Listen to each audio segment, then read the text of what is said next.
पूज्य भाईजी महाराज कहते हैं कि जिन उपासकों को भगवत प्राप्ति चाहिए वो मेरी सिर्फ इस बात को मान ले, निश्चित रूप से उन्हें भगवत प्राप्ति इसी जन्म में इसी देह के साथ हो जाएगी। पूज्य भाईजी महाराज कहते हैं जीव के बंधन और मोक्ष का कारण मन ही माना गया है। जो मन विषयों में आसक्त होता है वह बंधन का हेतु होता है और जो परमात्मा में लगा रहता है वह मोक्ष प्रद होता है। जिस समय मन मैं और मेरेपन के कारण होने वाले काम लोभ आदि मलों से मुक्त हो जाता है उस समय वह दुख सुख से छूटकर शुद्ध और सम हो जाता है। तब जीव अपने ज्ञान वैराग्य और भक्ति संपन्न अंतःकरण से आत्मा को प्रकृति से परे एकमात्र भेद रहित स्वयं प्रकाश सूक्ष्म अखंडित और उदासीन यानी कि सुख और दुख से रहित देखता है तथा प्रकृति को शक्तिहीना हुई अनुभव करता है।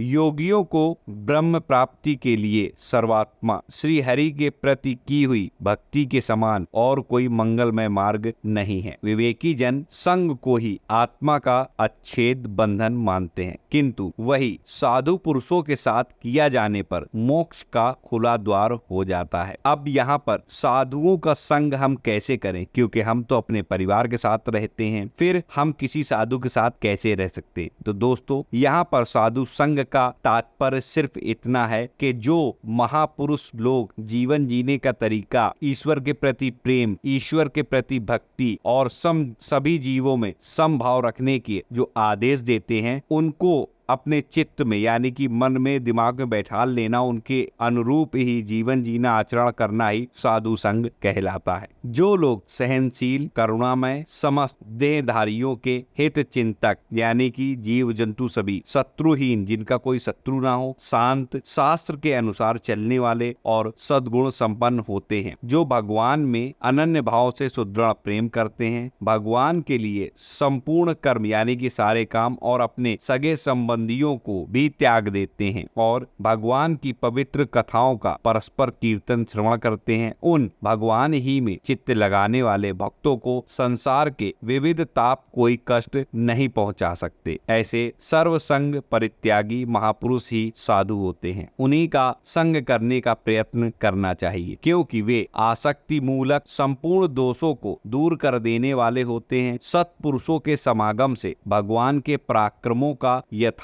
ज्ञान कराने वाली तथा हृदय और कानों को प्रिय लगने वाली कथाएं होती रहती हैं। उनका सेवन करने से शीघ्र ही मोक्ष मार्ग में श्रद्धा प्रेम और भक्ति का क्रमशः प्रादुर्भाव हो जाता है। फिर सृष्टि आदि भगवान की लीलाओं का चिंतन करने से प्राप्त हुई भक्ति के द्वारा लौकिक और पारलौकिक सुखों में वैराग्य हो जाने से मनुष्य सावधानता पूर्वक योग के भक्ति प्रधान सरल मार्गों से मनोनिग्रह करने का प्रयत्न करता है। इस प्रकार प्रकृति से उत्पन्न हुए शब्द आदि विषयों का सेवन करने से वैराग्य युक्त ज्ञान से योग से और भगवान के प्रति की हुई दृढ़ भक्ति से मनुष्य सर्व अंतर्यामी श्री भगवान को इसी देह में ही प्राप्त कर लेता है। ऐसा श्रीमद् भागवत में भी बताया गया है और ये स्वयं पूज्य भाईजी महाराज का कहना है कि जिस जीव को इसी शरीर के साथ जिस मनुष्य को भगवान की प्राप्ति करनी है, वो जो मैंने आपको स्थिति बताई है इस स्थिति के अनुसार अपने जीवन को जीना शुरू कर दे, इन आचरणों का पालन करना शुरू कर दे, निश्चित रूप से इसी देह के साथ वह इसी जन्म में भगवत प्राप्ति प्राप्त कर लेगा। आशा करता हूँ ये जानकारी आपको पसंद आए। वीडियो अच्छा लगा हो तो लाइक करिए, चैनल पर नए हैं सब्सक्राइब कर लीजिए, कमेंट में जय श्री हित हरिवंश जरूर लिखिए। मिलता हूँ अगले वीडियो में जानकारी के साथ, तब तक राधा वल्लभ श्री हित हरिवंश।